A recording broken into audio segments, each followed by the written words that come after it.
Eli Hinton back to the bottom, 6 to go. Makes a mistake again. He missed a shift. He's going to spin to the inside turn. He's going to take the lead. Eli Hinton just got used up there in the hairpin. He's going to pick up a win after a long winless streak in Visit Victory Lane. And the whole field just needs to get himself slowed down, hop these curves, up and over. There's that cannon running a tad wide. Great restart here for the 2 car, but also for the 48. He crosses him over, down into turn 1, there goes the tail. Here comes the 20 alongside. The 13 car gets turned. He's going to spin in turn 2.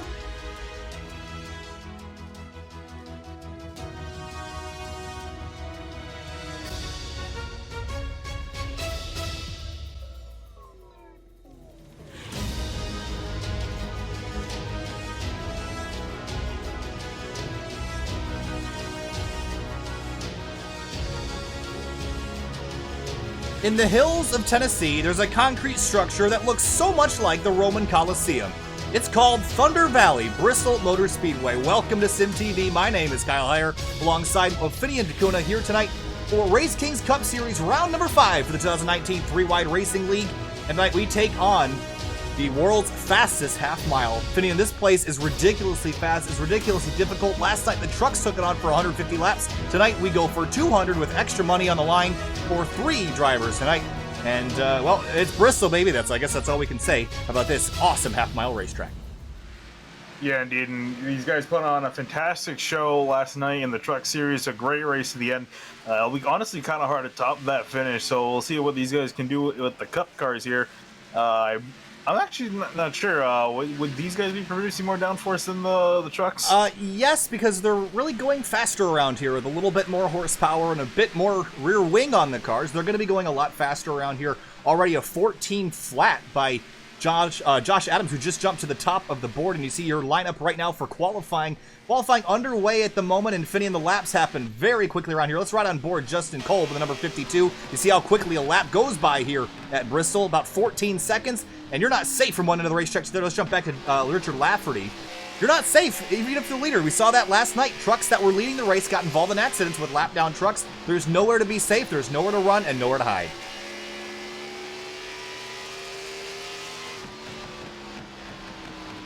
Lafferty up to 7th on his qualifying effort. Going to get jumped down the order here a little bit more. Tate Lytle jumps to the top of the grid, Finney, and he came off a win a couple weeks ago and looking to rebound after not having a fantastic week last week, and maybe Bristol will be nice to him here tonight.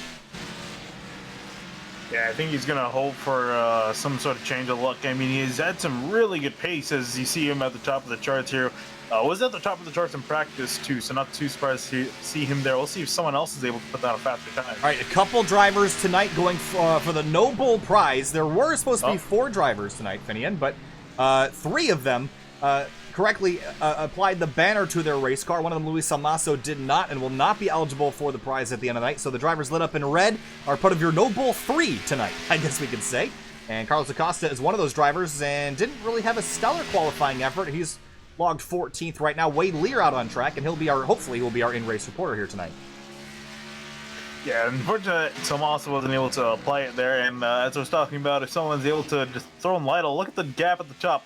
1,000th of a sector goes faster. 1,000th of a second goes faster is Nathan Velez in the 48. Nathan Velez's qualifying efforts have been spectacular so far this year in both the trucks and the cup side of things, and I think he'd like to have his finishes look more like his starts, Finney, but that 48 car looking really strong here tonight. Yeah, granted, it is very early on in the season, so you can definitely turn your luck around still. You can get a good run in, and I think that's what that 48 is going to be hoping for tonight, is he's one of the only 2 guys to break under a 14-second lap, and that's really fast. James Miller in the number 21 car filling in for Jordan McEvoy, and currently 9th on the board. Robert Hill Jr., who didn't have a great night last night, looking to rebound in that number 61. He's currently 14th.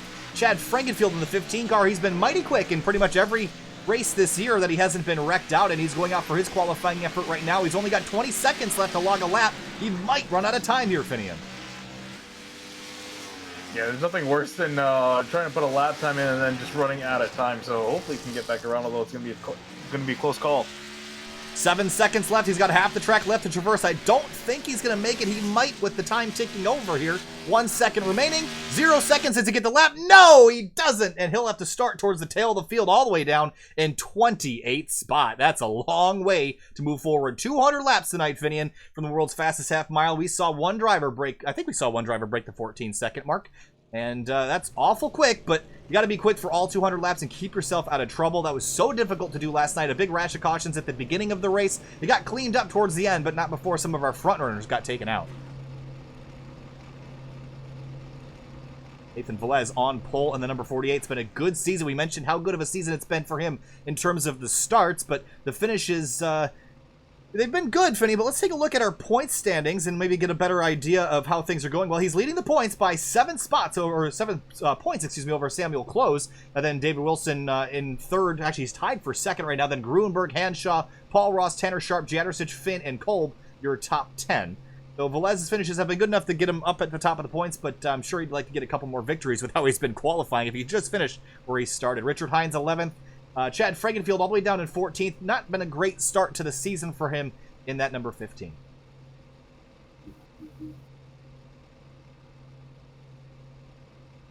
Right, so now that we got most of the field on the grid, you see that 54 of Gruenberg on the outside of the front row. He snuck in there without me even seeing him there, Finian, but that Jegs Ford Fusion looking strong and qualifying. Let's take a look at our starting lineup on the front row. Nathan Velez and Matt Gruenberg, and their Ford Fusions, the black one on the right and the yellow one on the left. The outside lane, probably the place to be for the first couple laps at least. Tate Lytle in row number 2. He's won this year in that number 56 Toyota Camry, starting alongside Josh Adams in the number 95 Chevrolet Camaro.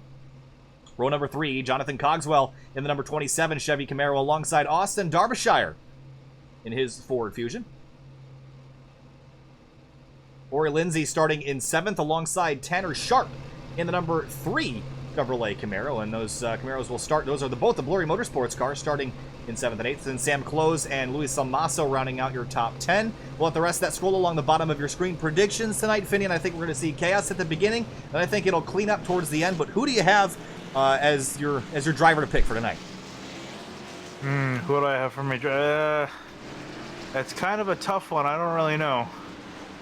There's just so many good drivers to really pick from here, and this is the first time we're going to be at a short track, so I don't know. I think I'm going to reserve my judgment here for the first half of this race. All right. Well, I think I'm going to go with that 54 of Matt Gruenberg. He won last night's truck race. He's starting on the front row here tonight. I think he's going to get a victory here in the Cup side of things. And now you see Velez track up to the outside of the racetrack. Good place to be on the start. The bottom of the racetrack can be quick, though, the first couple laps, and you can make it roll, and I think Gruenberg's going to give it a hell of an opportunity. He's going to try to make it work before he gets up to the top of the racetrack, where I think the quickest line is going to be tonight. Late afternoon here, we're going to transition into night 200 laps, about a 46-minute race from start to finish. That's pretty short, although 200 laps around here, you're going to get pretty dizzy by even lap 150. Conditions on the night. 78 in the air, 82 on the track. Both those temps are probably going to drop just a little bit. Wind 9 miles an hour to the west, but I don't think we're going to see a whole lot of wind down here in this cereal bowl of a racetrack. And as the field's going to roll through turns 3 and 4, the 48 of Nathan Velez and the 54 of Gruenberg on that front row, and then Lytle and Josh Adams in row number 2. 200 laps at the world's fastest half mile. Who's going to get it tonight?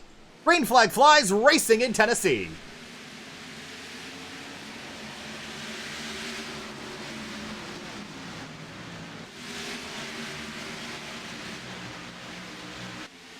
Already off to a pretty good start. The 44 of Hackathorn working the inside lane. That's the Forrest Almaso on the outside, as we got some great battles for position on here. This is bound for about 8th place. There's Corey Lindsay just in front of this in that 00, but up for second, Josh Adams trying to get around Matt Gruenberg, who slid in that outside lane, trying to get up to Nathan Velez for the lead. Yeah, and it's a tough fight up there for position. As Gruenberg, and there you see Joshua Adams now already trying to jump the gun here, trying to get second place away. He's trying to work that inside lane, but as the laps tick away, I don't think he's going to have the grip down there to give that a shot. Whoa, car spinning. It's the 21 of Miller, hard in the fence on the front straightaway. Caution out, and everyone misses him. That's a lot of damage. Ooh. Mike Stevens goes for a spin to the inside. Oh, yeah, I think he might have just gotten... Oh, and he's got some nose damage, too. Yeah, I think he checked up and probably got into this at the end, but The 21 was the first one to go around. Let's take a look at what caused that incident. And here he is. He's working the inside out of turn 4 on the inside of Lafferty. Ooh, there was some contact there. Just drifted up, hit the fence. And then what happens to Stevens here? Oh, I don't think he knew what was happening. A rear-ended Chuck Sweeting in the 26, who is one of our no bull for tonight. And Stevens slips on down with some significant front-end damage and also left a pretty sizable chunk missing out of the 26 of Chuck Sweeting's rear bumper.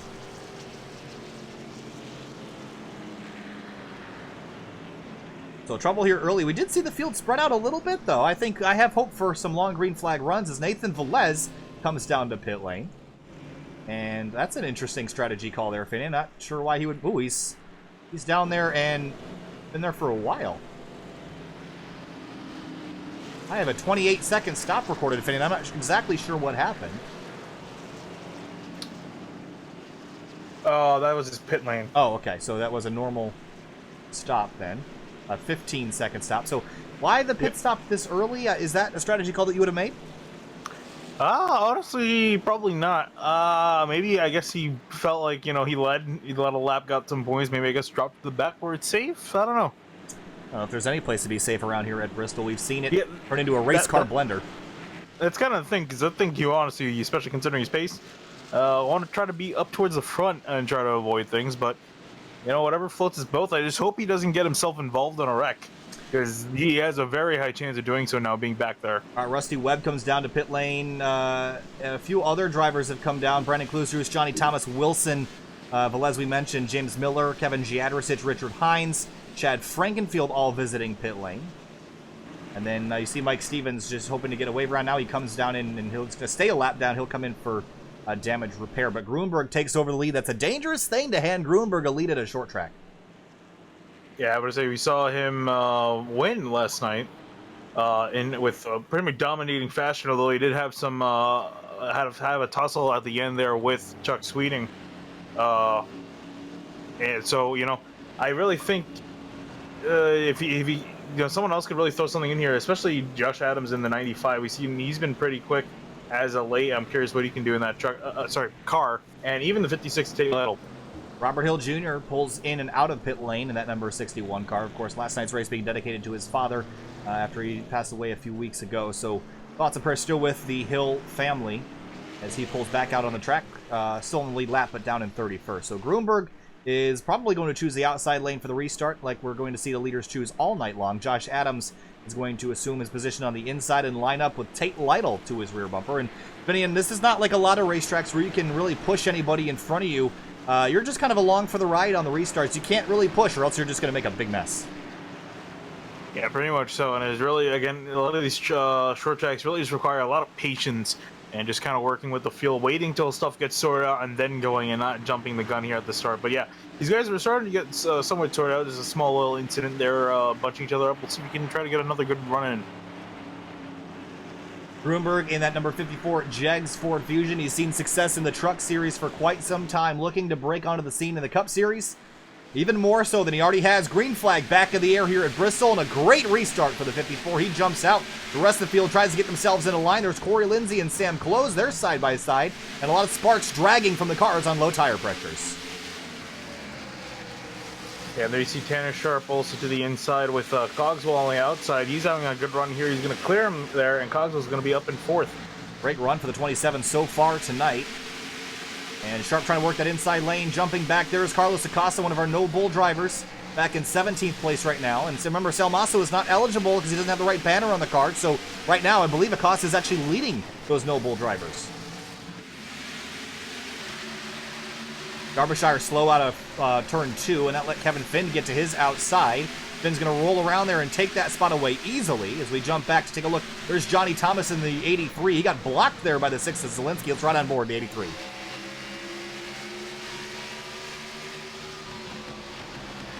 Saw some close racing up towards the front. Jonathan Cogswell getting leaned on by Luis Salmaso. That Jaws Graphics number 4 putting pressure on the back of the 27.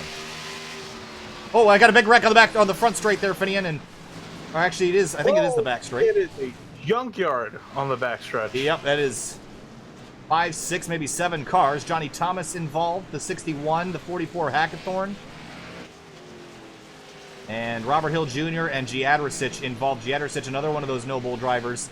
And he's taken out early. Now, where is the 48 and all this, Finian? Did he get through? No, he didn't. He's got big damage to that 48. And just like you said, Finian, I just don't understand why you'd make that pit stop that early and put yourself in harm's way. And they're still stacked up trying to get around this mess. Let's go back and find out what happened. This. Yeah, you want to look at the 44 entering turn 1. All right, so let's find the 44. And let's see, here's the cause of this incident. Oh, he just gets in the wall, bounces off. Does he get tagged from the 14? I'm not really sure. He spins sideways, then handshot Dave Hunt. Acosta gets in it, so does the 94 Eclusterhoos, and just a whole rash of other race cars. Just so many cars involved, it's hard to tell how many were actually in it. Traffic jam there. Everyone from behind the 44, with the exception of the 52 of Justin Kolb, they were all in it. Wow, what a stack up. Frankenfield there are a lot of damaged race cars. Frankenfield was able to get on the binders and miss it. But I question, Finian, why the 48 did that stop, because you're going to watch from on board here and you're going to see this all develop in front of him. And there's nothing you can do, and he started on pole this race and perhaps just threw that one away on his own. I just don't think this early in the race you can trust to avoid incidents when it's Bristol. I mean, let's ride on board the inside of the 48. You can see how little reaction time you actually have. And you can't see, we're looking up towards the top of the roof, all of a sudden smoke, and there's just nothing you can do, and drives right into the back and collects David Wilson as well. So, yeah, big wreck there. Yeah, and I mean, especially considering too that these races typically follow a good pattern. There's a lot of cautions at the beginning, and then usually get a lot more green towards the end. So it's really just a matter of getting through that first slog in the first quarter of the race with all the cautions coming out. And once guys start leaving, then it's really where it starts to get a lot more green. But yeah, currently, Acosta. Looking at him, he's behind the pace car in front of the leader. He's almost a lap down. He's in 26. He's got a beaten up car. Well, he might be trapped here because he might have to come and get service to that car.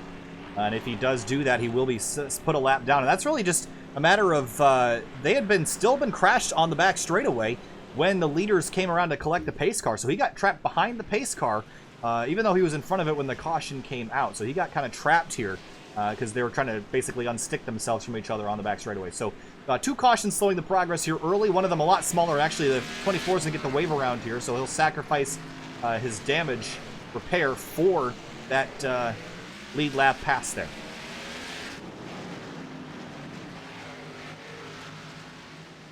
All right, let's try this again, Finian. 3rd time's the charm? I hope so, although I feel like it might take a few more tries to really get this all kind of sorted out. Just, I guess until enough cars are damaged really to have a good run. All right, Matt Grunberg continues to lead this race, and he's alongside Josh Adams. Remember, this is what Grunberg did last night, too. He just didn't pit till he needed to and kept his track position as long as he could. Green flag back in the air. Grunberg again launches deep in turn 4 and takes off and leaves the rest of the field in his dust. Yeah, and also Salmaso trying to follow in through, trying to take 2nd place away, but Adams, he's going to get a good run on the bottom. He's going to clear him for 2nd place. Oh, the 00 just scraped the wall in turns 3 and 4. A stack up behind, that's Sam Close on the inside, that blue and yellow Toyota Camry. He's got Richard Lafferty to his outside. Kevin Finn right behind him. Whoa, the 5 car pulls right up in front of the 8 and gets himself in line. He does a nice job there, trying to sort himself out. There you see the 14, the Kevin Finn stuck on the bottom. And you see Corey Lindsay in the 00 trying to work that outside lane around him. Levi Zielinski, heartbreak last night after leading the race and getting involved in a collision. He's trying to make up for lost time. He's started back in 29th place, almost dead last. He's up to 13th right now, not a scratch on that car, working over Nathan Velez, who started on pole tonight. Very different races for these guys, but they've ended up in the same place. Yeah, but also Chuck Sweeting started in 26th. He's up into 14th, so he and Zielinski are working through the field. Both those guys had an opportunity to win the race last night, and neither of them were able to collect. So Chuck Sweeting currently leading the No Bull 4 running at the moment. He drops to 15th.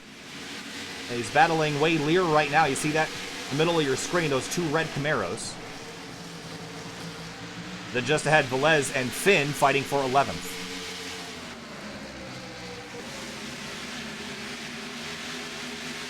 And the 26 still trying to roll that inside lane, but that's a losing battle. You see Frankenfield jump up to the outside lane. He'll steal a spot away, and Frankenfield's got that front end all torn off after being involved in an early collision. Not really the night he wanted so far. Slows Linsky out of turn 4 and backs right up to Finn. This is a big gaggle around here. This is all for about 11th spot.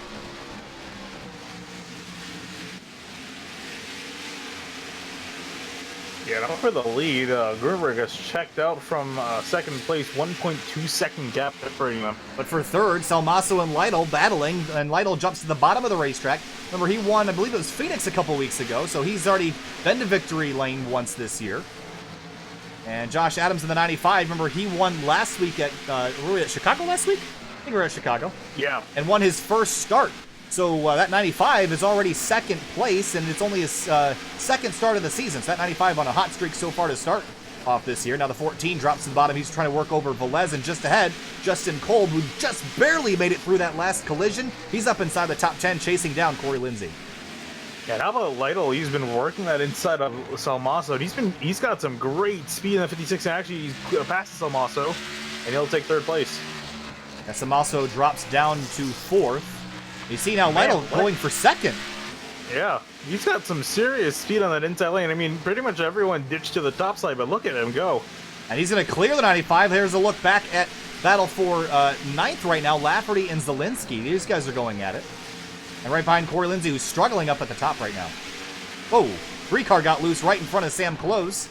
Now they're battling for 6th.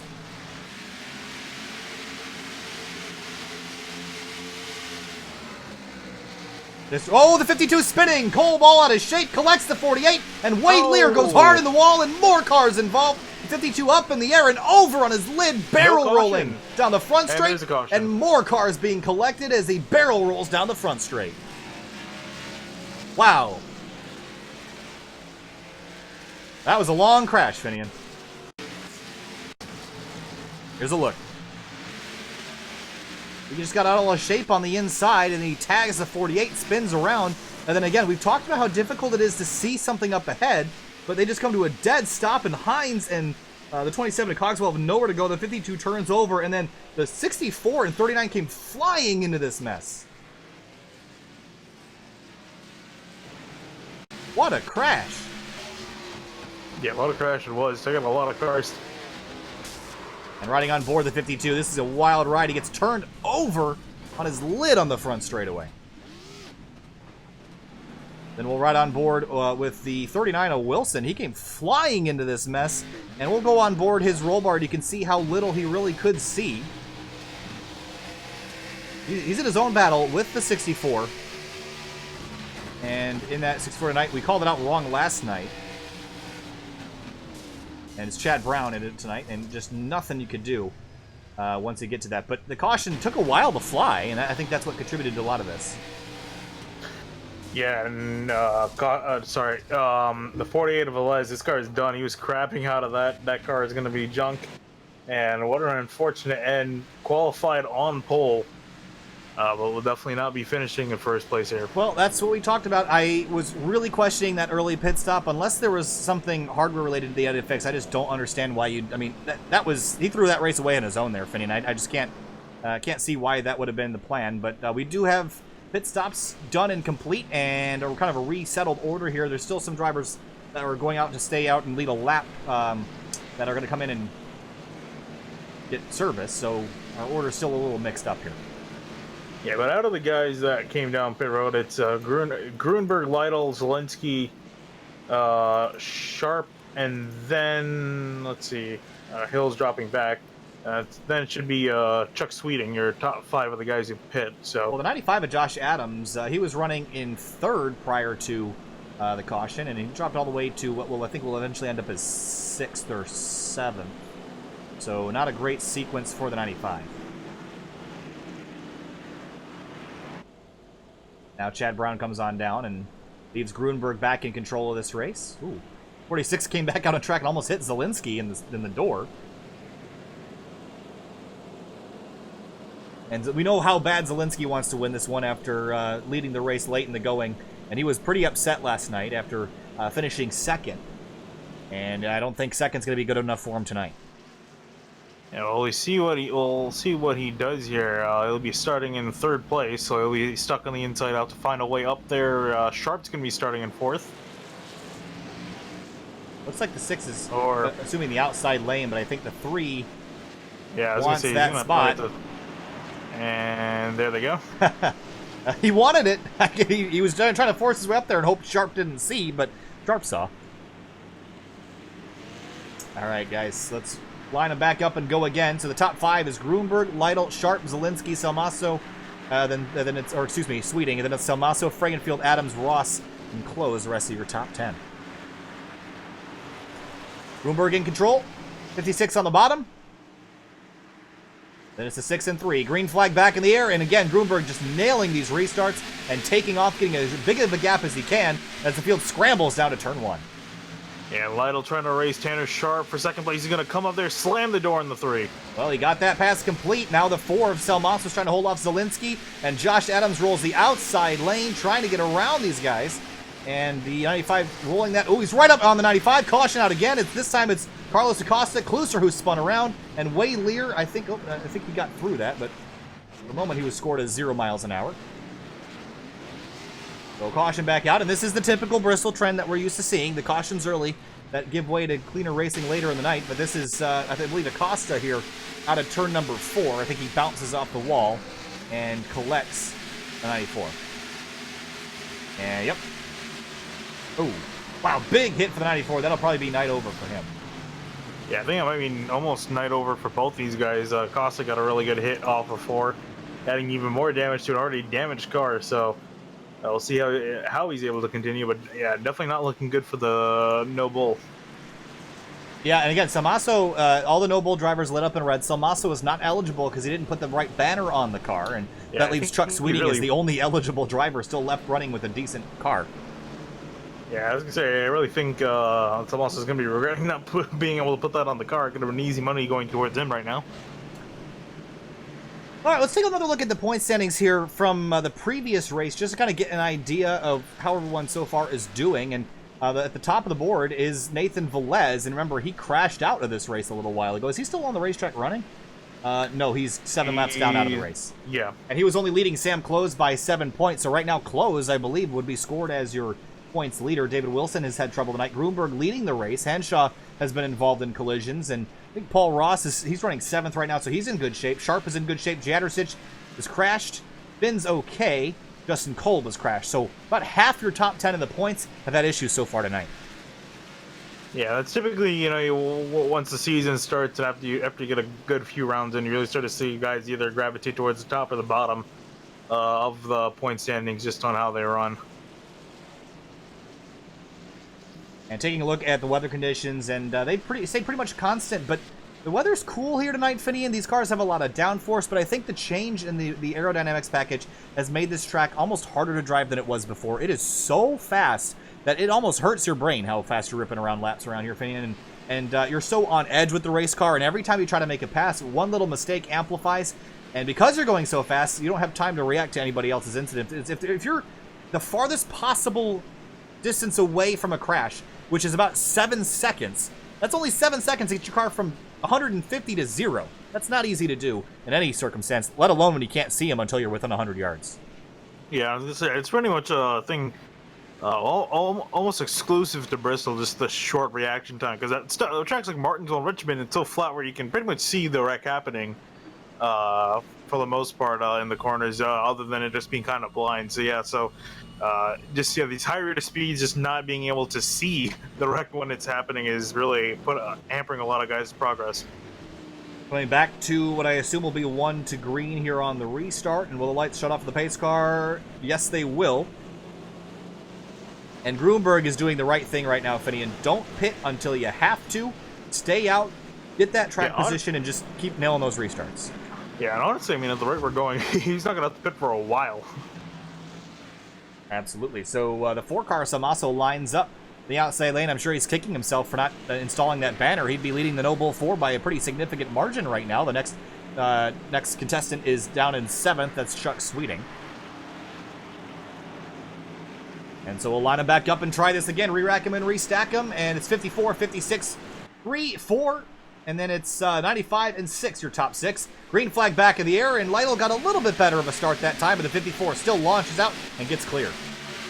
Yeah, I think Lytle's going to have to probably figure something out or get the lead entirely to try to beat Grunberg, but he's going to take second place for now. Ooh. And behind them, still sorting himself out. Paul Ross and Levi Zielinski got awful close to each other out of turn number 2. They come off at turn 4, and oh, the Ross car slams the door on Zielinski. It almost makes contact with them there, but jumps to the inside of Tanner Sharp to try to get that spot away, but that was as close to crashing as you're going to get. Yeah, Sharp really off base. He's not able to carry speed in the middle of the corner. Oh! Tanner Sharp bounces off the wall. That easily could have been a massive wreck, taking out a lot of major players. Not done yet. Not done yet. He's still in trouble. That car is not handling very well right now, and you can see the low tire pressure is causing that thing to spark and just jump up the racetrack, and now he's got a bunch of hungry race cars behind him trying to get by. Yeah, Sweeting looks like he's going to clear him. Frankenfield has been dogging him as well as the 5 of Sam closing behind. This is a scary moment for everyone around. They know this car just hit the wall. And has he had time to check out the situation? Has he had time to assess the damage? And now we got the 3 and the 5 side by side with the 15 and the 14 lined up behind, trying to get by him, and he's causing a logjam back here. Yeah, but these guys also just frustrated not being able to get by. Frankfield's kind of stuck in behind him. Close. Looks like he's got a good effort going. We know that's only going to last for a couple laps before those tires wear off. He's running up the hill a little bit, not leaving a lot of room for the 15 and the 3, but trying to get some ground on the inside lane. We're a quarter of the way through this race. Grunberg's led the most laps by a huge margin. Now the 15 up on the high side, trying to get around the 5. Yeah, they were going to start to see that 5 slowly drift back towards, and there you see him fall back in line.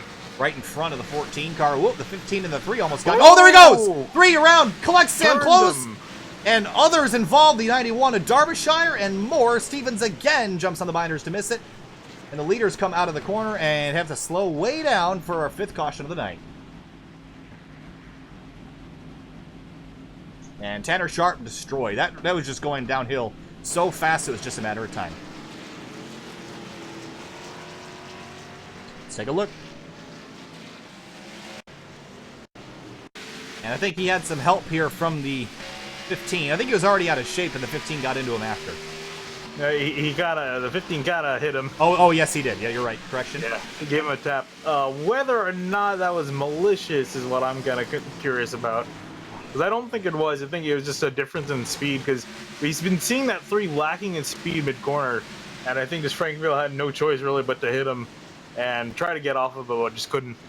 88 of Rusty Webb was also got involved here, and not much he could have done to miss this. Here's his view. 83 of Johnny Thomas tried to miss it, but went up to that gap that was there, and the 88 was coming, and they made contact. Pretty significant.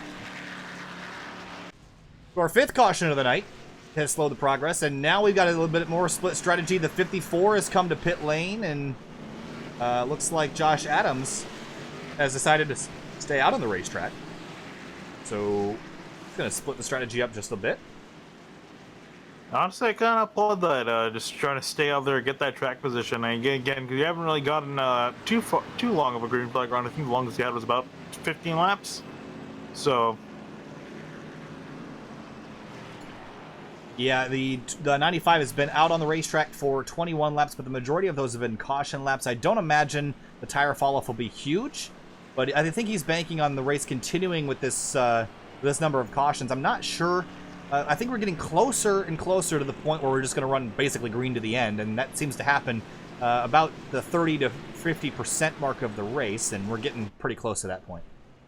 Yeah, and definitely think also, again, everyone pretty much has to still make a stop to get to the end on fuel around a lap 100 or so. So, yeah, so definitely trying to just, again, put himself in a position where he can take advantage of the situation. We've been seeing consistently between both nights that the leader definitely has an advantage just on the restarts alone. Getting a good restart is key. So I think that's what Adams is trying to get and more importantly, take away from the 54 Grunberg. One thing we talked about last night, Fane, was how Bristol Motor Speedway is not symmetrical. Turns 1 and 2 are just a touch tighter than turns 3 and 4. And I'm not sure how much that's a problem tonight. But remember, if we look back to the Virtual Racing League race here a couple months ago, the setup they had on those cars was bouncing off the bumps. It was probably the most bumpy setup we've ever seen here. And not driving these Cup cars on this configuration yet this season. I'm not really sure if they're struggling with bottoming out or any of that sort of thing. I do see a lot of cars sparking on the restarts from low tire pressures. I'm sure that cannot be fun to drive. Yeah, I'm kind of curious in seeing if that gets better or worse. Although, again, the track is probably as cool as it's going to get. It can still drop a few degrees to see if that helps. But yeah, I have been noticing that too.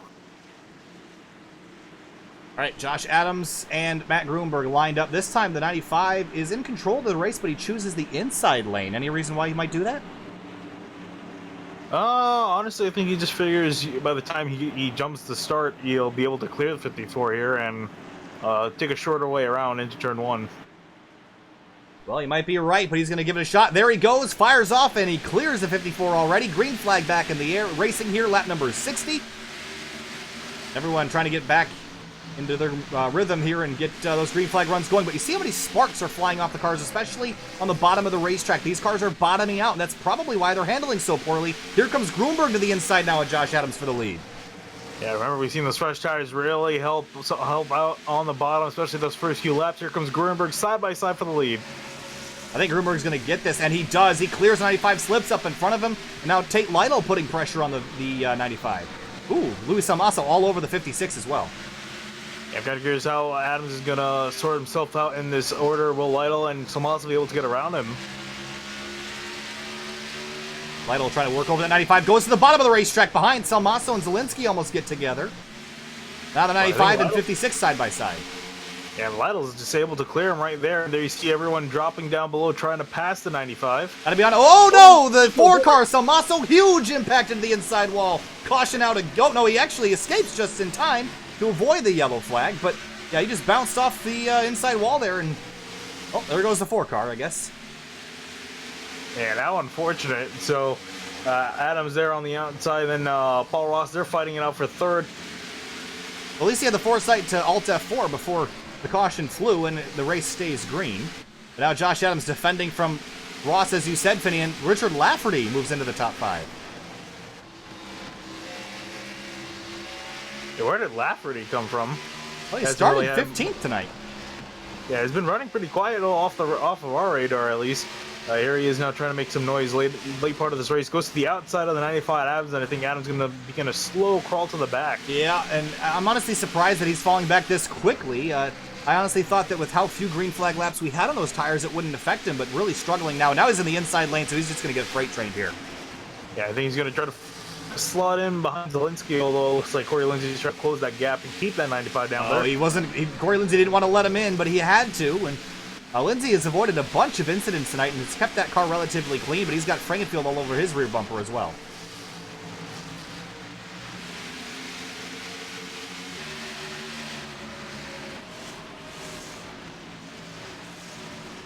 Damn Close still out there on the racetrack in 15th after that most recent collision and tracking down. That's the 21 car, James Miller, right in front of him. James Miller's 2 laps down, but trying to make that 21 car come home again. He's filling in. Now we got Josh Adams and Corey Lindsey fighting, and Lindsey trying to clear the 95 on the inside. And then right in front, Lafferty and Zielinski going at it. And Zielinski gets the spot.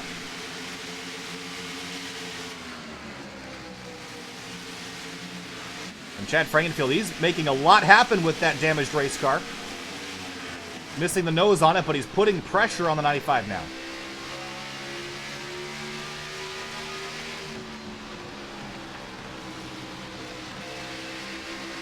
Well, it had to run, had to back out of it. Yeah, and really, Adams, you can see that he's still slower here. Frankenfield trying to pass him on the inside, just building up a run. But yeah, that definitely seeing that the tires are going to matter here, no matter how short the run. Side by side still. Here comes Sweeting, trying to get in that hole in the outside lane. Couldn't quite make it work. He got into the fence, but now the 15 has to get back in line behind the 95, working lap number 75. Yeah, easy could have been a wreck there. They actually did make some contact. Somehow did not hook each other. And now he's looking to the outside of the 95. Can he get that car up in there? Not quite. And just lurking in the background, I see a purple car, Finney, and David Wilson. He's approaching this group and started in 21st. Has had kind of a rough night, but back inside the top 10 here before the halfway point. Whoa, 15, all out of shape out of turn 2. And off the pace. He's just gonna bring it down on pit road. And not sure what's going on. Or no, he's just gonna call it a day. Retirement. I'm not sure what led to this here. Was battling the 95. And then, blew the motor. Oh, he blew an engine. Yeah, it's probably from his damage there, Finian. So the engine blown on the 15 car. That'll retire his night. It's off the track without incident. Now we're checking in with 10th place Kevin Finn, Johnny Thomas, and Jonathan Cogswell behind him. And there's that 21 car who's still 2 laps down trying to fight back. And just behind, Sam Close and Dave Hunt. These guys are going at it. Close getting a good amount of damage. I mean, as are a lot of cars at this point, but here he is peeling off to the inside. Thomas and Cogswell. We're fighting complete, and accident again. This time it's Mike Stevens over in turn 3. I think this one was relegated to just a single car incident. Or is that turn 2? It is turn 2. So let's take a gander here at what caused this one. Running right behind the 61, and I think he goes to the outside lane, and just got loose all by himself up there, and had it almost saved and then corrects into the fence, and big damage there for the 63. Hasn't been his night either. Chad Brown got a piece of it at the end, but Stevens will continue, looks like. That is our 6th caution of the night for 22 of our 81 laps so far, and looks like we have leaders down on pit lane. Yep, and I imagine almost everyone. Guess who stayed out? I see a 6 car at the top of the board. Oh, man, he has a friend, Chuck Sweeting in the 26. Also, Chuck actually has to pin on the back straight as. Never mind, I think Zielinski. Yep, okay. Forgot. They started so far back that they have to pit on the back straight. So Sweeting and Zielinski are in, which will turn the lead back over to Matt Gruenberg. Good opportunity for the 95 of Josh Adams to come in and get back on sequence with the rest of the field. I think that experiment, he learned something and probably won't do that again. So sun is setting here in Bristol, Tennessee. We've had 82 laps so far, 5 cautions for a total of 23 laps. And it's Bristol, it's how it tends to be. We have a whole list of DNFs, so let's read them off to you right now. Chad Frankenfield, Kevin Giadercich, Justin Kolb, Luis Salmaso, Brennan Klusers, Nathan Velez, and Matt Hackathorn. All those drivers from 26th down to 32nd, off the racetrack, done for the night. And Kyle Hanshaw, Finian, I think he might be done. He's got the 6 laps down target on his back, as does Giadercich. If you go more than 6 laps down, you are told to park it. So both those drivers right now getting pretty dangerously close to that mark. Yeah, even Giadercich pretty much on it. Looks like Hanshaw's gonna pull it back on the track, so they're both on the edge. They fall one more lap down. I think they're gonna have to call it a day. Actually, wait, no, I believe for short tracks it might be 11 laps. Oh, I think you're right, 11 laps, excuse me there. So 11 laps is that mark, but either way, if you're already 6 laps down at this point, I don't really see you getting a whole lot of those back, so we'll keep an eye on the 46 and the 42, update you when we know. So looking at the top of the board, Finian, I'm still feeling pretty confident about my pick. We're getting close to halfway. I see Paul Ross creeping into the picture, and Tate Lytle has also had a pretty calm night, but maybe Josh Adams has a chance to win this thing too? I think if he can play a good strategy card, he threw something out the wind. That last run didn't work, but here he is back in 4th. Yes, you're going to get a good starting place in 4th. He's going to be right on that outside lane. I think he definitely has something, but I think, honestly, the biggest threat, I think, to Gruenberg right now is that 56 Tate Lytle. So 1 lap to green here, and Gruenberg's going to jump in the outside lane as he's done so far tonight. And you mentioned Lytle being his biggest competitor. I'd agree. I think Paul Ross is... doesn't seem like he's got the raw pace to be up there, but the strategy has been working out in the 18's favor and just kept him creeping forward after getting through a couple incidents tonight. Yeah, I definitely think also Lytle's ability, he's one of the only drivers that's seen to be able to run that bottom lane consistently. I think that's going to help him out. Matt Gruenberg continues to lead this race, and green flag back in the air, lap number 86. And a good restart. Not so good for the 56, though. Yeah, indeed, not so much. We'll see him try to hold off the 95 of Adams. Adams going to have a great run off the corner, though. Side by side for second. I think Adams will grab this spot away, and he does. and clears 56. Johnny Thomas in the 83. He's been in a bunch of wrecks tonight, none of his doing, but trying to get himself back into the fight. He's 9th. There's Levi Zielinski, who tries to slide up in front, leaves the gap there just in time. Lafferty and David Wilson going at it for 6 just up the road. For the lead, though, Josh Adams has tracked down Grunberg. He's going to the inside. Yeah, he's going for it right now on the fresh tires. Good opportunity to do so, but just can't quite get there. Sparks still flying from the underside of the 95 as he tries to track down Matt Grunberg. Tate Lytle goes to the outside lane trying to take advantage of the 95's lack of exit speed. Maybe he'll take a look down to the inside. No, he's going to be committed to the top.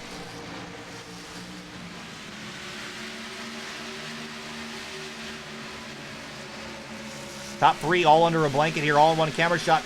And Paul Ross right behind, frothing at the mouth in case they get together. The 56 jumps to the bottom of the 95. Not now, though. The 95 is going to clear him back out of turn 2. And Paul Ross is running an inch off the wall right now. He's running a really good line. See him running way up high. And everyone else kind of running the middle right now, which is interesting to see for sure.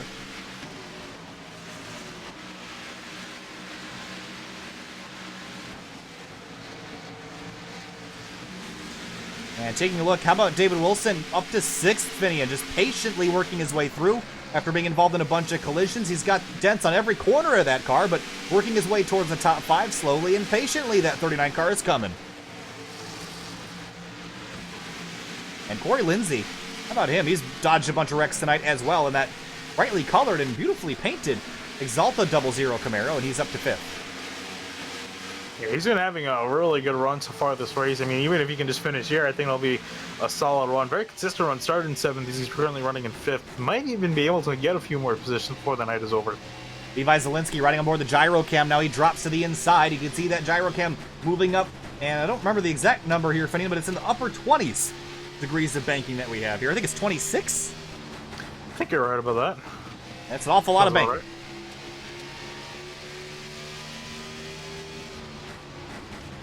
Zielinski's had a long night. From 29th to 8th, looking for 7th on Lafferty.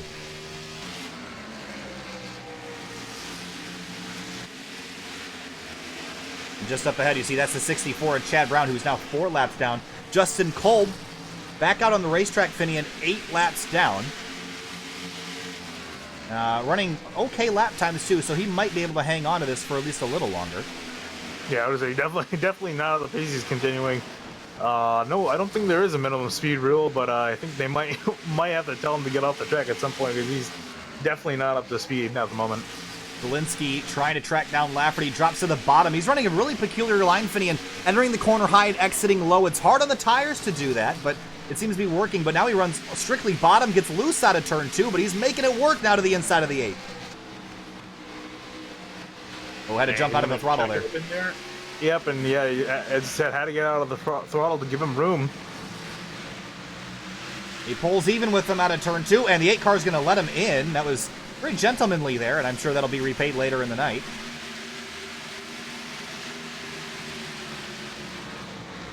And how about the 11 of Wade Lear? Started his night running pretty decently. Started 23rd, but he's exactly 23rd still. Back on the front stretch.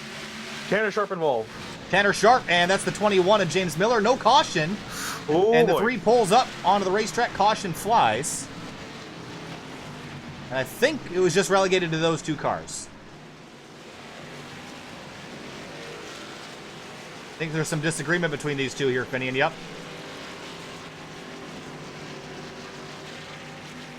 We're past the halfway point. Our 6th caution of the night. The 21 and the 3 get together. Let's go back and take a look at what set this one off. 21 drifts up, just tags the 3, but also in my analysis here, Finian, I think the 3 probably, I think the 21 is expecting the 3 to be a little bit higher on the racetrack exiting the corner. You might want to go back one more quarter. It'll reveal a little bit more to the story. I think while they're not too happy with each other. All right, let's look from up above.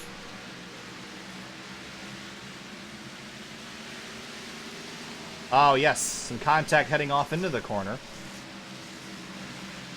And then the 21 and 3. Yeah, I think he was just trying to lean on him there, Finian, but we've seen that really not work out so much. And a little bit of contact leads to a lot of wreck. Then 3 pulls up onto the racetrack, triggers the caution, and heads back down to pit lane. So the 3 and 21 collide. Yeah, and also just past halfway, so halfway points were awarded. Unfortunately, with that caution command, we weren't able to see where the leaders are running. I think it when it just kind of got shuffled up there in that mix. Definitely know that Gruenberg took those points home.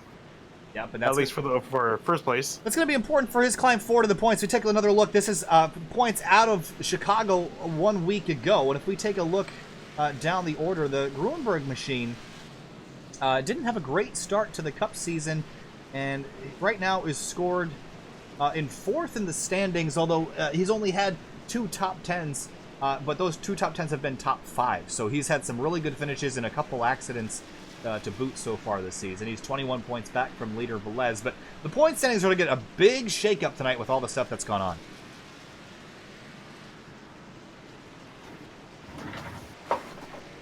All right, so Gruenberg continues to lead this race. He's had pretty much a stranglehold on this from the start. Looks like the 56 had an opportunity to steal some of that thunder, but the 56 has scored all the way down in 7th place after that pit stop sequence.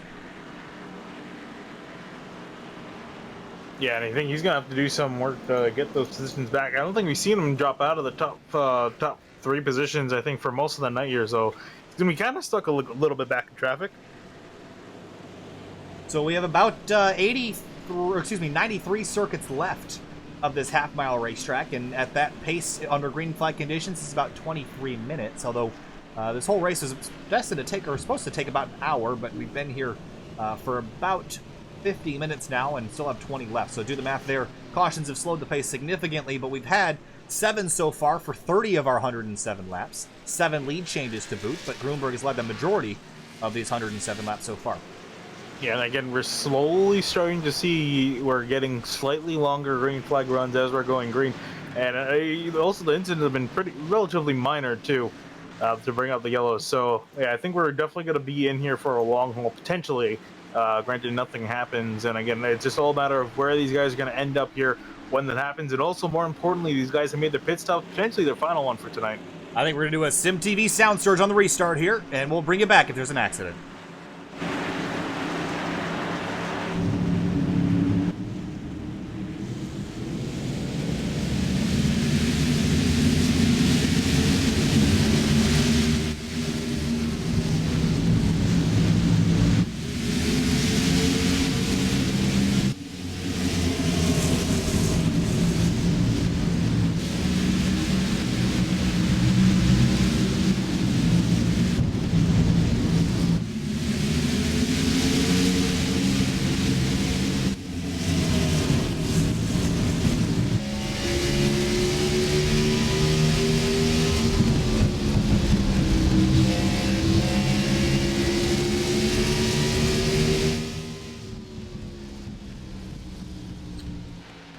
And caution out very quickly after the restart there. I think it was the 8 of Lafferty that got turned around.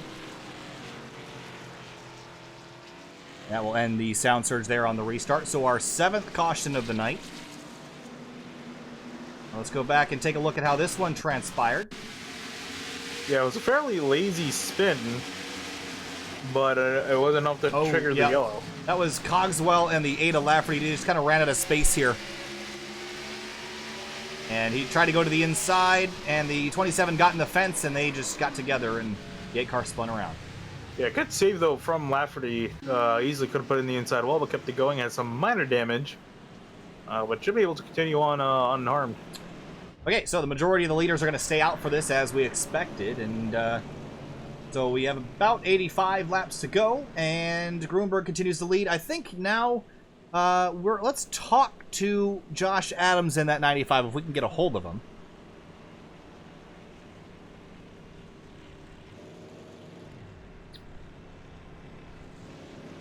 Hey, Josh Adams, it's Kyle from SimTV. You got a copy? Yeah, I've got you.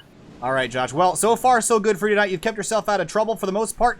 Trying to get the lead away from Matt Gruenberg. How are you going to do it?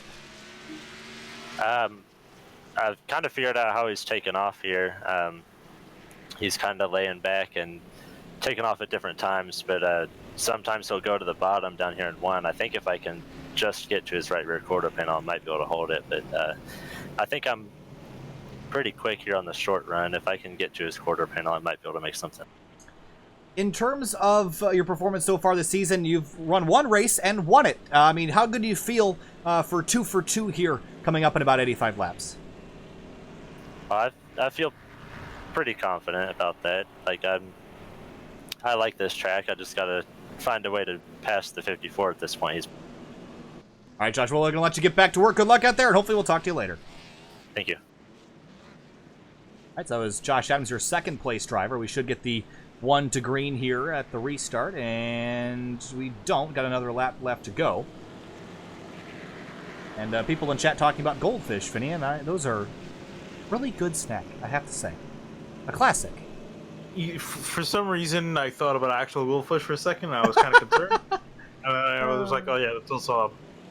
No, I mean, see, here's the thing, though, is I like all the fun flavors, like the flavor blasted ones and everything, but I still think the original is like, that's like the go-to. It's the same thing with Cheez-Its. I do think the white cheddar Cheez-Its are the best. I'm not sure what your opinion is on that, but... Oh, no, I think the white cheddar ones are better than the original. Yeah, I mean, I like the original, don't get me wrong, but the white cheddar one's even better. But, and they're talking about Sour Patch Kids, too. Sour Patch Kids or Swedish Fish? Oh.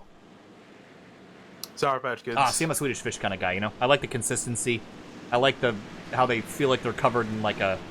What's like a waxy coating? I like that. Yeah, but I mean, but the thing is, you get 2 flavors instead of 1. Well, sweet and sour, yeah, but the Sour Patch, Kids. like the Sour Patch Kids, like make you feel sick after you have like 5 of them because they're so sweet and so sour. The Swedish Fish are just so much less offensive, I think. Fair enough. Swedish Fish so much better. I just think that's my opinion. I'm sticking to it. All right, coming back to the restart. 84 laps to go. Grunberg and Adams on the front row, and we talk. Oh, Grunberg chooses the inside line for this restart, and green flag back in the air. Lights are on around Bristol.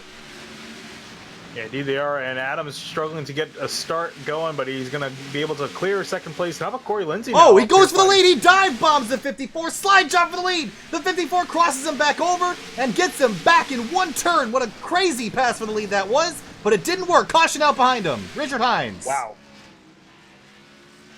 Well, I wasn't expecting that move, but yeah, going back to Richard Hines. Oh, wow. Okay. All right. Well, let's check out what happened here. The 2 car in 64. Ooh, the 2 in... Oh, he just got loose all on his own and overcorrected into the fence, and the 46 of Hanshaw got into him. And Stevens again slams on the brakes, but we got to go back and take a look at that pass from the 95. He just sent it down to the inside Finian. Here's another look at it. Definitely not expecting a move like that. He got a horrible restart, and then he comes up here the next corner down in turn number 3 and just absolutely just dive bombs the 54, and then Grunberg crosses him up and gets it right back.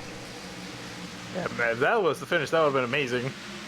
But yeah, unfortunately, you can see just Josh Adams trying something to get around the 54, wasn't able to make it work. But they will be able to get another restart in here.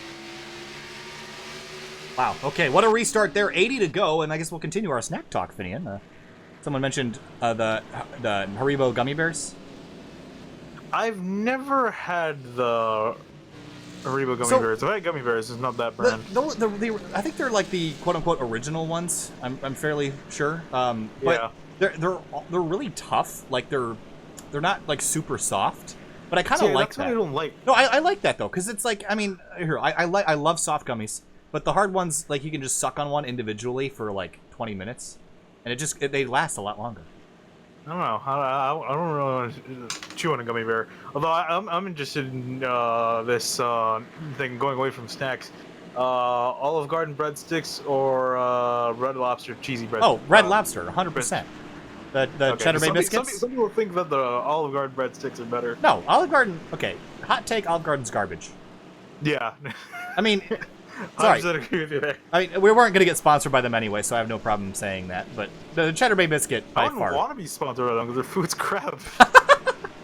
No, you know what? I have to say that in terms of bread, though, well, we went to the Texas Roadhouse, and I don't care about the bread. It's the butter that's amazing. The cinnamon sugar butter. Oh, that was so good. yeah.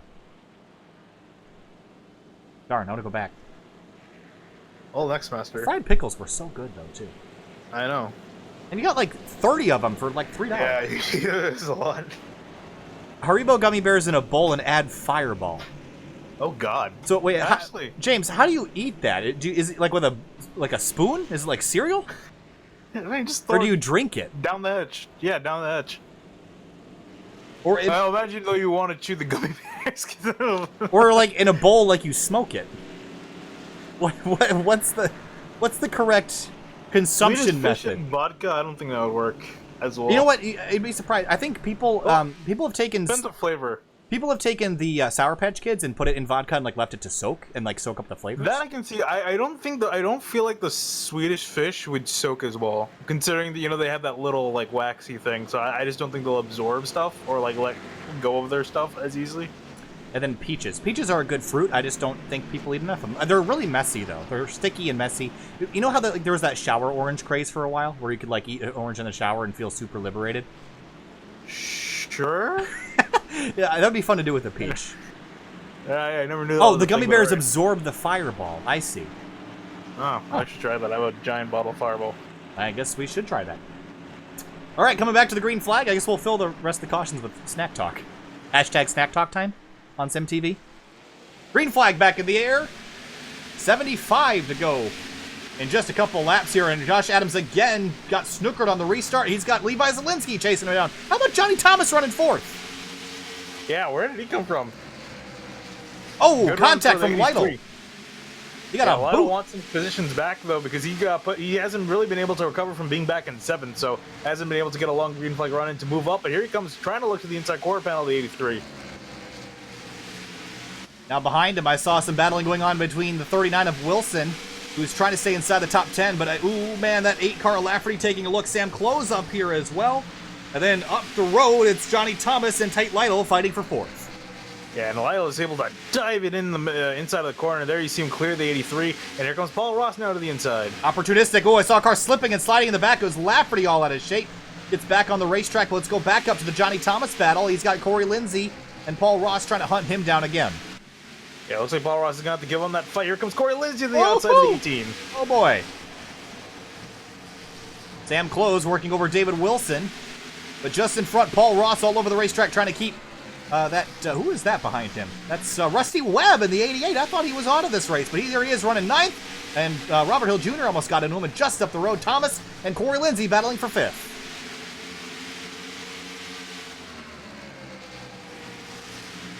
And really the top 4 is slowly separating themselves from the rest of the field.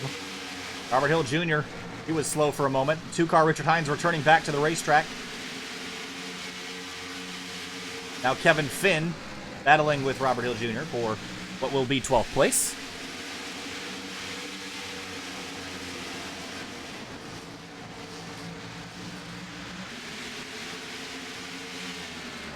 And Robert Hill Jr., or excuse me, that's Corey Lindsay in the 00. I had the wrong number I was looking at there. Okay, I think we got everybody sorted out for now. So we have about 70 laps to the end of this race. Finn Grunberg leads Josh Adams by about half a second. And Grunberg lapping just a hair quicker. Does anybody have anything for the 54? Honestly, I would say Adams does look like he's got some good pace, but again, I'm really curious. We haven't had a really long green flag run. I'm kind of curious who's going to be faster on the long term. Now, if we go green to the end, lap traffic something to consider. Yeah, and actually, Grunberg already starting to work through some traffic, although he's going to take a while to catch the meat of it. Riding on board, the 54 goes to the bottom of the racetrack, maybe to try to find some speed down there. You see the lights that come on? The track is cooled on down, and the 95 now has to work by the traffic as well. That's Kyle Hanshaw they're putting down another lap. Richard Hines down 15 laps. He's done for the day. Justin Kolb and Kyle Hanshaw both down 10. They're a lap away from being parked. Yeah, they're really on the edge, and we saw Kolb struggling with speed. Ooh, look at this fight back here behind Corey Lindsay.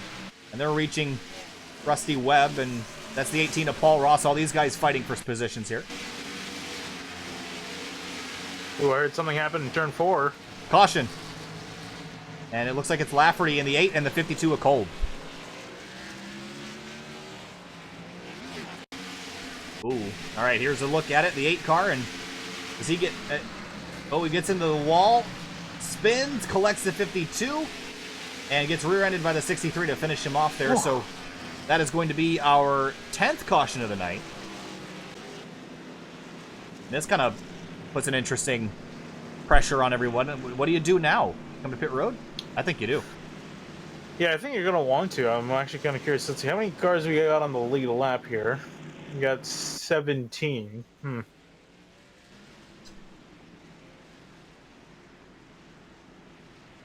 It looks like most of the guys are coming in down to make their pit stops. While this is going on, we were talking about sweets and alcohol in the chat, and I look back, and now we're talking about talking toilets. I don't know how far that conversation is degraded in 5 minutes. Captain Underpants. Okay, well, that conversation is degraded very quickly in 5 minutes. Usually I don't acknowledge chat, but when you're having a kind of a slow night, you might as well make some fun out of it. Yeah. Although the green flag racing we've been seeing. Oh, it's been great.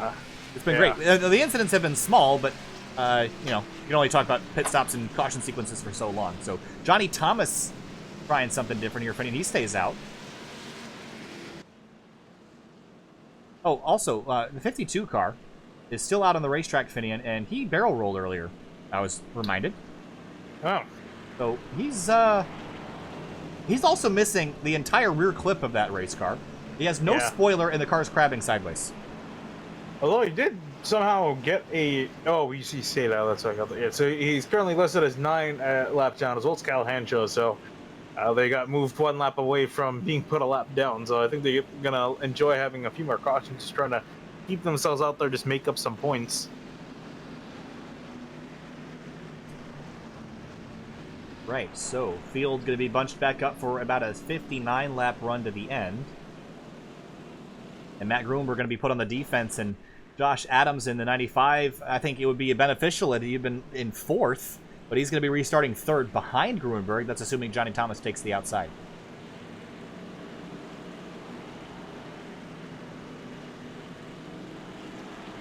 So, one of the people in chat just was mentioning putting bubble wrap on their car for now. That kind of reminds me of this story I heard of. I don't remember who it was, but it was a truck team back in the early 2000s that eventually ended up, the assets ended up becoming what is now KBM. But the team got basically kicked out, or they got fined into oblivion by NASCAR because they had basically been drilling holes where at the supports for the roll cage to what they said it was a safety measure.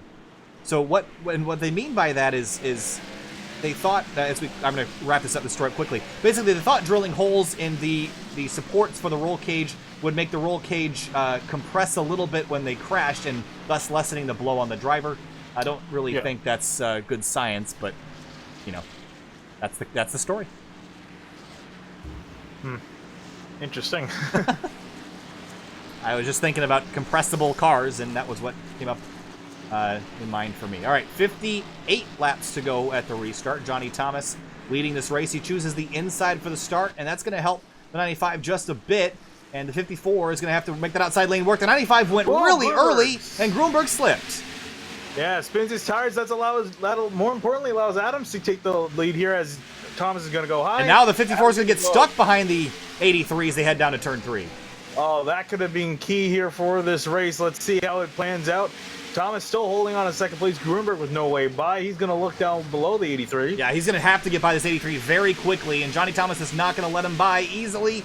And he's clear for now. He's going to slide up and take that spot. He does, but he's already lost 0.6 of a second to leader Josh Adams, and that might be very important. Yeah, we saw Gruenberg was able to make quick work of Adams when he had older tires, but now they got equal tires, and Adams has got a bit of a comfortable lead right now. Lytle clears the 83. Now Paul Ross jumps to the inside. Ooh, Ross tried to clear him, couldn't do it. Here comes, that's Rusty Webb, who bounced off the fence trying to get to the rear end of the 83. Ross slips in turn 4 and slides right back in line in front of teammate Rusty Webb. Yeah, and Thomas is not giving anyone any line. He's trying to hold them up there. And he's doing a solid job of it so far. 39 got all jacked up out of turn 2. Up front, it's still 0.4 of a second between the leaders. Wilson and Corey Lindsay fighting for 7th now. And Wilson looks like he's going to get a fender to the outside. He's going to get there and potentially take this 7th spot away. Up for 4th, though. Johnny Thomas and Paul Ross, they cross each other over. Ross in the fence out of turn 4. Oh, contact! Bump to the rear of the 83. The whole front clip missing off the 18. Yeah, Ross is not happy at this point. He's going to get a fender to the outside of Thomas. Thomas is going to run him up the track, but Ross will clear him. Yet here comes Webb around the outside. The 00 is on the apron trying to find grip down there. Here comes Sam Close. His front end is missing. The 3OG guys fighting back late in the going with destroyed race cars, but making up time. Wilson around the 83 for 6th. The 5 car bounces off the wall for the lead, though, to 2/10 of a second, changes to 1/10. Gruenberg is chasing down that 95. Yeah, he's running that inside lane. They're catching lap traffic, too. That might come into play here. Well, let's see what Adams can do trying to defend this lead. 49 laps to go. The 54 to the 95 is going to go right to the bottom of the racetrack. Here he comes for the lead. You see Adams pinching him down there, trying not to give him the run on exit. Yeah, he's going to have to really make this work. I don't think 95 is going to get him the top anytime soon. He's going to have to work it hard on the bottom, and Adams is going to make this very difficult for him. Look at him holding him down there. Defensive driving by the 95 with less than 50 to go.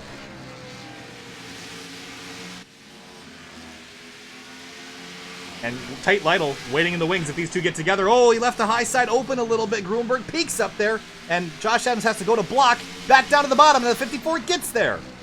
Slides up the racetrack. Oh, contact! And while these guys are side by side, here comes Lytle entering the picture. Oh, he's coming. He's coming. The 95 clears the 54 again off of turn 2. Not quite. Still got some overlap there. Gruenberg drops back to the bottom. Lytle is coming. Gruenberg tries to clear the 95. Almost does. Not quite. And he clears again. The 95 does. Great battle for the lead. Good run off the corner. Not done yet. Lytle closing. Caution. Oh, something on the backstretch. Corey Lindsay in the 00. Coming up on 40 to go. Caution out.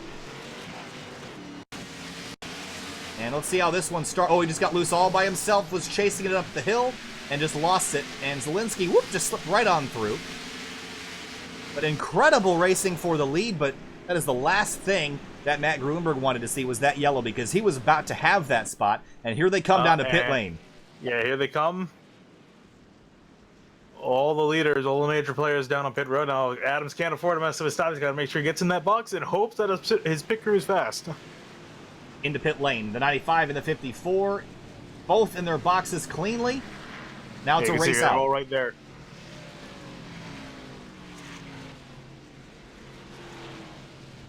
Who wins this race up? Lytle! Oh, Lytle. 2 tires. 2 tires stop. stop. He comes out. And the 95 and 54. Interesting strategy here, but the 56 comes off pit road, your leader. We're going to jump to break real quick. We'll be right back. Stay with us. We're not going anywhere.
Coming back to the restart here, it'll be 39 laps to go to end this race here tonight. Tate Lytle on a 2-tire strategy out in front of Josh Adams, Matt Grunberg, and Rusty Webb. Now, Finney and Rusty Webb restarting in 4th behind leader Tate Lytle.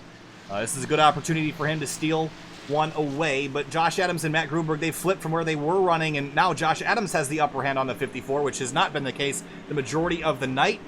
And Grunberg's going to have 39 laps to get himself back into position to win this race. It's not going to be easy to do, sitting all the way back in 3rd on this restart. Yeah, indeed. Interesting what Lytle's going to do with these 2 tires on the outside lane. 39 laps to go. Green flag back in the air. Great restart for the 56. The 95 and 454 nose to tail as they head down into turn 1. And really, this is the battle that could get interesting. Yeah, here comes Webb fighting with Grunberg on the outside. This is not what Grunberg needs. He needs to try to get clear of the 88. Josh Adams clears the 54 and now sets his sights on Tate Lytle. And Matt Grunberg is off through, but he's done and all set. Everyone else kind of single filing out for now. There's David Wilson and Robert Hill Jr. fighting, but I want to watch this battle for second because this could be for the win. Yeah, indeed, a Canada. Lytle still holding his ground up in front of these guys. 0.3 of a second. Last time through, what's this time in terms of the lap times? The front two almost matched each other, but the 54 was a touch quicker than both. And 95 kind of running a lower line on the racetrack than we're used to seeing. And Grunberg all over him now for second. A push, a shove down into turn number 1. That time both were quicker than the leader. Ooh, the 95 slipped. Here comes Grunberg to the inside. He's going to have to send it to try to clear him. I don't think he's going to be able to do it. And Adams giving the room. Oh, he does let him clear. And now the 95 moves back up the racetrack. A good run now. He'll stay in line.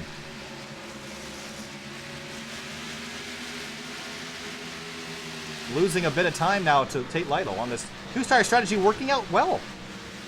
Yeah, and I'm sure Lytle might be hoping for it to go green the rest of the way right now as they're running, because he's running putting some pretty good pace in. But I'm kind of curious, will Grunberg be able to catch up to him? Corey Lindsay on the hunt right now to try to get by Jonathan Cogswell for 13th after being involved in a recent collision. And there's Levi Zielinski. This 6 car has not had the pace in the late going. Not really sure what switch flipped inside that cockpit, but has not had the pace that he had earlier in the night. Yeah, and I'm also kind of curious about that. Same thing with Chuck Sweeting. He also dropped back and hasn't been able to recover. He's been stuck outside the top 10 for quite a few laps. Tate Lytle, the quickest car on the racetrack at the moment, Finney. Maybe he figured something out. 30 to go. Yeah, Grunberg also got held up by the lap car of Kyle Hanshaw, so that didn't help his charge to the front. Battle for 5th, Rusty Webb, David Wilson, Sam Close. As we run down the end of this race, about 6.5 minutes of racing remaining if it goes green from here. Corey Lindsay to the inside of Dave Hunt. Heavy lap traffic. Oh boy, this is where things got interesting last night. Oh, the 56 bounced off the wall. Hard hit. That's going to hurt his speed drastically, and Grunberg halves that lead in one corner.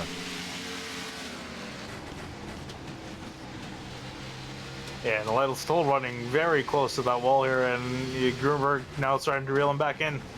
Coming up on 25 laps to go, and Tate Lytle is hurting. That was a big hit to that outside wall. Now he's going to work around Giadricic on the inside lane. Grunberg coming. I don't think the 95's got the pace here, Finian. It's going to be between the 56 and the 54. 25 to go at the line. Yeah, and you see them bobbing and weaving through this lap traffic. Lytle running an outside lane. Grunberg just running a little bit lower. 56 has won a couple weeks ago.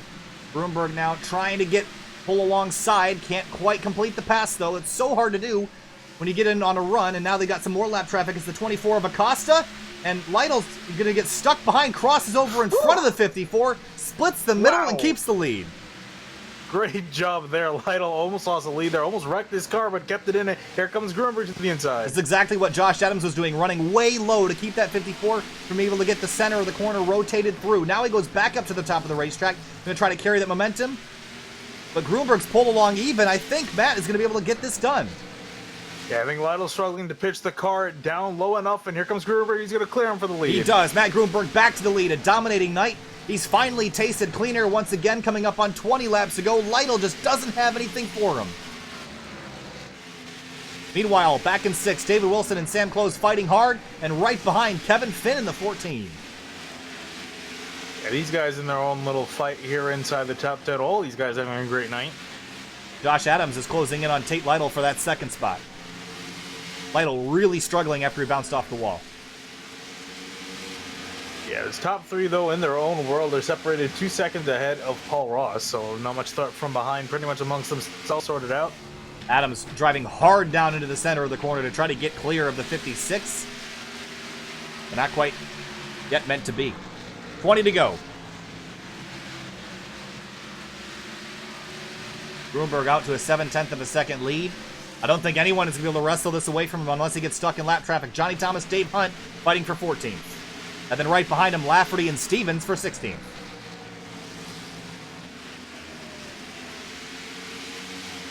Stevens bounces off the wall in turn 4. Wow, and look at Sam Close right now. He's in the middle of a gaggle. Oh, boy. Ooh, Jadrsic and Rusty Webb. One of those cars is several laps down, the other on the lead lap. Kevin Finn in the middle of the gaggle now. Yeah, this is a caution waiting to happen right now as these guys try to sort each other out. Like you said, lead lap cars going through some lap traffic. Second place was contested for a moment. Adams and Lytle continue to try to trade it. David Wilson's lost a few spots in this exchange. There's Chuck Sweeting back in 9th. And Sweeting gets into the fence. 15 to go. Lytle and Adams still side by side. Adams working over that 56. Yeah, Lytle running that outside lane really well. Just hasn't been able to let the 95 get alongside him too well. Side by side. He's got more alongside him. He just needs one more good dive to complete the pass, but the 56 gets into the corner so well, it's going to be hard to do. There he clears him. Just going to slot ahead. It was very close. Head back to Kevin Finn, Sam Close, and Rusty Webb. These three all very close together. The 3 OG cars here, the 88 and the 5, are teammates. Kevin Finn is not. He drops down to the inside now. He's going to try to. It's hard to do, especially with a damaged car and a decent amount of laps into the run. Ooh, 88 got in the wall just a little bit.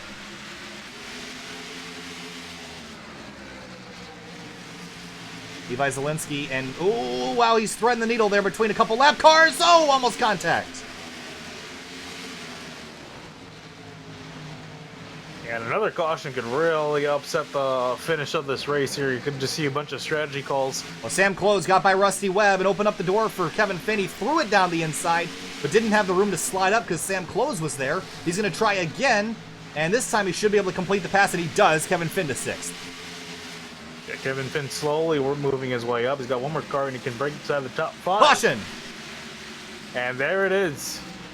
Do you know who it is? Chad Brown, I think, looking slow on the apron. Yep, I think you're right. Yes, okay. He was running next to the 91 of Derbyshire. Not sure if this was where it started. Oh, yep, they just got together. Just 2 cars going for 1 spot there, and they collect each other and crash down in turn number 1 and 2. Caution with less than 10 to go. Finian. Oh boy, what do you do now?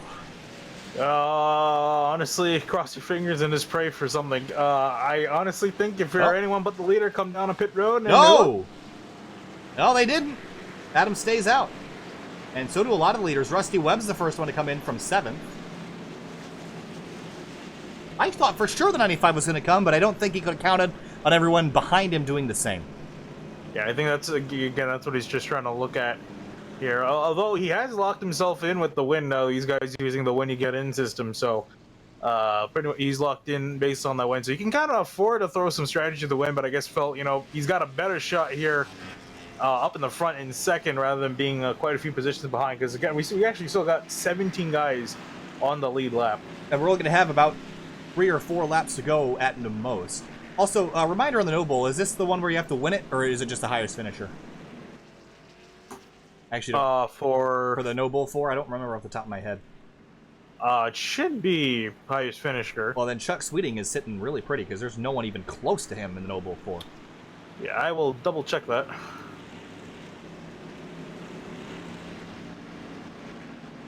So Adams is going to have one last opportunity. I think it's going to take a Hail Mary. The restarts are just not have not been going in his favor tonight, so I think it's going to take a solid restart and then a dive bomb to make it work. He tried it earlier, but got crossed back up immediately. So you only got to make the pass work for one straightaway. And after that, anything that happens afterward is irrelevant once the checkered flag flies.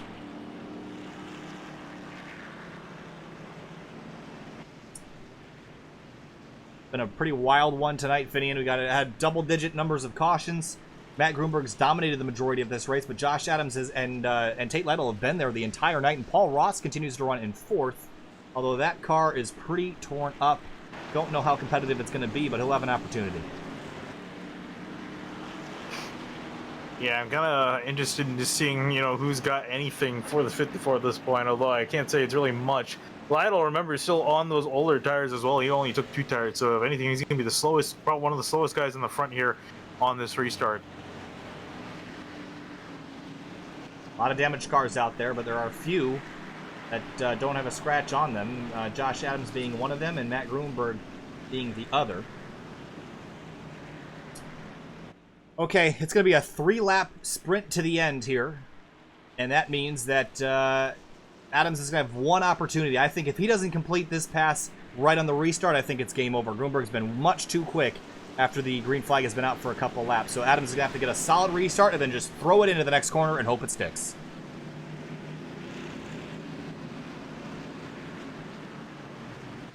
Predictions? I think it's kind of obvious at this point. I think so too.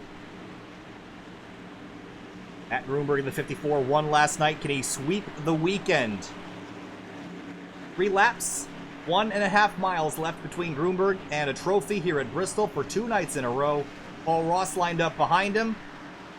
Pace car's off. 3 to go. Green flag back in the air, and Grunberg snookers him again, and Josh Adams is left in the dust. And Grunberg is now a half a second in front already on the restart. Yeah, here comes Tate Lytle to the inside. Trying to look to the inside, can't get it done. Ooh, a lot of banging though around David Wilson. Yeah, I'm here. watching it right now. 3 wide here. Will we make it to the end of this race? 2 laps to go. 1 mile left at Bristol. Lots of action around Corey Lindsay and Johnny Thomas around the 10th place. Coming back to the wire. Oh, car spinning. The 88's around. We stay green. Big pile up. Big crash on the front straightaway involving several cars, but Grunberg home free. 2 corners left for the 54. And Matt Grunberg, get out the broom. He sweeps the weekend in Bristol. And a crash at the start-finish line with the 27 involved and almost up on his roof as they get collected in turn 1. Yeah, a whole bunch of junk cars there at the end, although you could say that for the whole field. And Grunberg comes on through and gets his 2nd checkered flag of the weekend. I believe his 1st in Cup competition as well.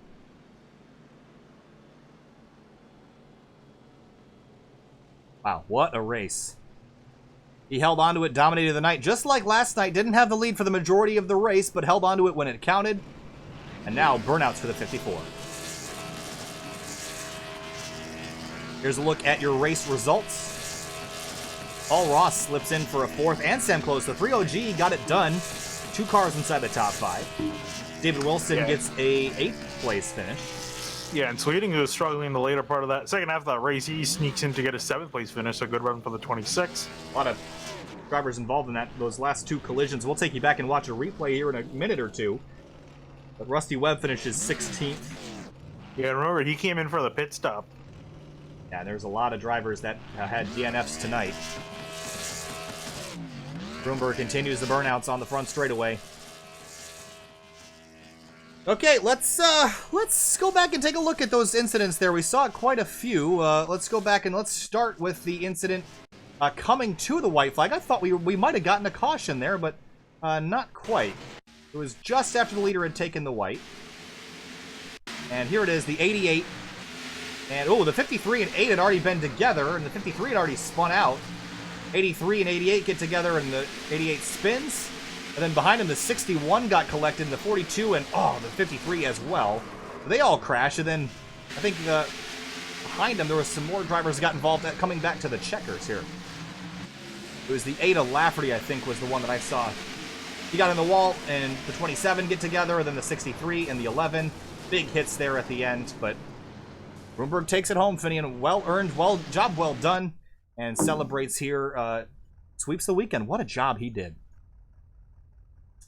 And Matt Hackathorn and Nathan Velez. Nathan Velez sat on pole tonight, finishes the race 165 laps down. You can trace that all back to that pit call way at the beginning of the race. Yeah, just a tough break for him. Let's jump to break. We'll be right back with interviews. Stay with us and to hear the drivers talk about their night.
Welcome back live to Sim TV here now with fourth place finisher, the 3OG Racing driver Paul Ross in the number 18 Toyota Camry. Paul, an eventful night. That car ended with a whole lot of damage on it, but a top 5 result. You got to be thrilled with that. And your teammate also joins you with that top 5. Yeah, it was a good finish all in all. Not the race we were really looking to have. The truck race last night, you could run the bottom for probably a solid 7, 8, 9 laps on those restarts. And tonight, pretty much you had to jump straight to the outside. If you didn't, you'd either get freight trained or you could get no run off the corner. But coming up fourth, and I think it's our first top 5 and top 10 in the Cup Series since our Daytona win. And then getting Sam up there in the top 5, it was a pretty good night overall for the team. In terms of strategy tonight, we saw some 2-tire stops. We saw some people stay out. How much did the tires drop off, and how sensitive was the line in terms of wearing out the tires? I think if you ran the higher up the track you ran, the better off it was for long-term run. After, I want to say probably 3 to 4 laps, even on fresh tires, you were already losing about 0.2 of a second. So if you just took the 2 tires, it kind of compounded that. And with it going back to being a single groove track, it was so hard to pass the guys that took 2 because they could get such a good run, through the middle of the corner and off.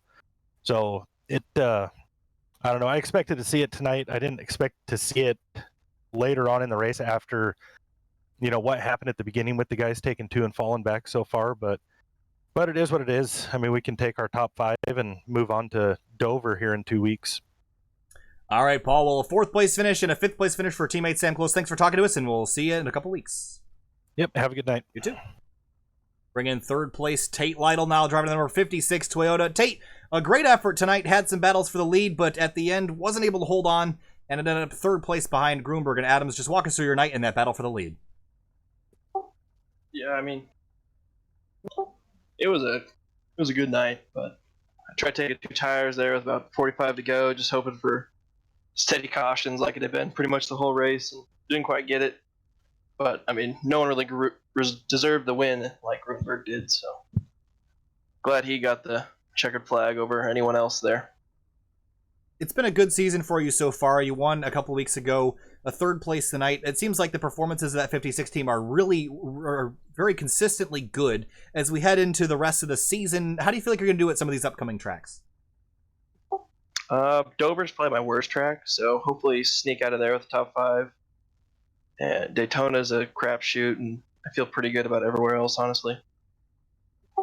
I think it's going to be a lot of me, Matt, and Josh for the rest of the season. I think we've seen those three drivers established pretty well the first couple races so far. Tate, thanks for talking to us. I know third place a bit disappointing after running up front so consistently, but the gamble didn't quite pay off, but third place for tonight, still a good result. We'll talk to you in a couple weeks. Yeah, thanks, guys. Appreciate it. Absolutely. Talk to second place Josh Adams, and Josh threw everything he could at the wall hoping something would stick, and Josh, second place tonight, well, it wasn't a victory, it wasn't 2 for 2, but awful close. What'd you need to get that 54? I couldn't tell you what I needed. I think I needed like one lap on a restart and maybe put the bumper to him, but you don't want to do it that way. He was pretty.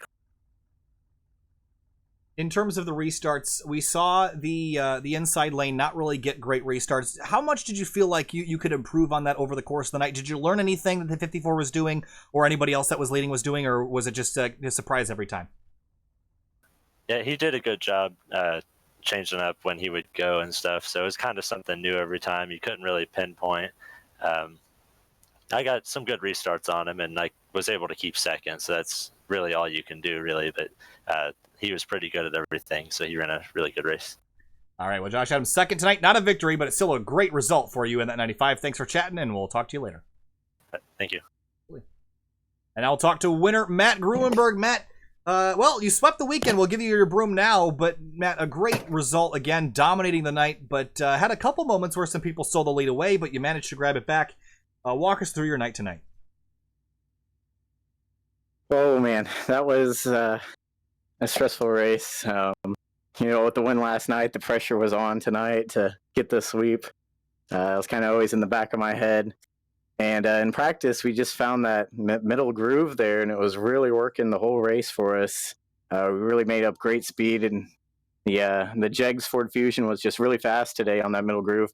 And it was able to get us the track position throughout the race, and we were able to hold off the 95 and the 56 there. Kind of reminded me of last night a little bit, getting beat on pit road, 2-tire strategies, and then some restart adversity. Thought I was going to fall through again and, come up short, but we were able to battle through and get the lead back. And we did it, Kyle. We did it. Well, I was going to say that last night you told us that, you're better at the mile and a half than you are at the short tracks. But, Matt, every time we come to a short track, you're leading the race and winning the damn things. So what's your secret? I mean, you're telling us that you're not that great at these places, but you keep winning. So what are you doing different from everybody else? I don't know. I just try to run as many laps as I can before the race and really just try to figure out what line is going to be work the best for us. And, it really paid off tonight. We really found like that speed that I said earlier in that middle groove, and it seemed like nobody else could really replicate it all night. And so that really helped us out. And, really just proud of all the One Sim guys tonight, providing me the cars that are able to go out and win races week in and week out. Shout out to Josh Adams and Tate. They ran a great race tonight. And, everybody else that put on a great show. Hopefully you guys and the viewers enjoyed the race. We had quite the audience. They were talking about a lot of things, including pizza and candy, but also the race out there as well. It was a fun conversation night, Matt. Congratulations, another victory for you in 3-wide competition. Here's to many more, and we'll see you in a couple weeks here in the Cup Series. Yep, sounds good. Thanks.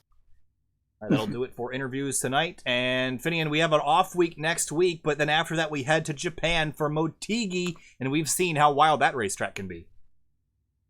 Yeah. Are we heading to Motegi? Because I have it as Dover. Oh, Dover. Oh, yes. Dover, then Motegi. Thank you. You already beat me to the highlighting of Dover. Okay, so it's Dover. We skip a week, then it's Dover, and it's actually Motegi after that, and then to the Charlotte Roval. And update is that I will not be around for the Dover race. And I don't think you will be either, Finian. So we're going to have a broadcast crew taking over for us for that one. And there'll be some more information about that coming up, as I will be down at the Grid Life Midwest at, where are we at? Gingerman Raceway in Michigan. Finian is going to be on vacation. And Jarrett Mackey will be joining me at Grid Life, so that'll be fun. But it'll probably be another crew that is relatively new to the streaming in terms of commentating for iRacing, but they're quite experienced. We were talking to some people, so stay tuned for that. But again, next 2 weeks from now, Dover, then Motegi, then Charlotte Roval. But next week in trucks, we head to Eldora. Actually, 2 weeks now. We have an off week for both series next weekend. Nice. Didn't realize that. We had to Eldora and then Montreal on Sunday nights the next couple weeks. So some fun stuff coming up. Yeah, actually, if you just want to go through the next few weeks for the truck series, Eldora, Montreal, Dirt, Charlotte, and Actual Charlotte. So crazy few weeks. Yeah, I would say crazy is an understatement for sure. Well, that's going to do it for us tonight. Thanks for staying put for about the hour and 40 minutes that we've been streaming.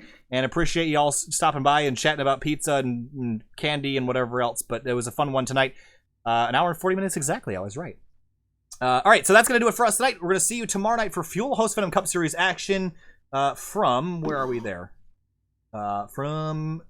Charlotte again. So it'll be Charlotte Motor Speedway for their, I believe it's a pretty long race there tomorrow night. But that's going to do it for us. And then we're at Spec MX5 Sim Racing Challenge from Laguna Seca on Wednesday on Winding Road Magazine's channel. Thanks a lot. Have a good night, and we'll see you tomorrow.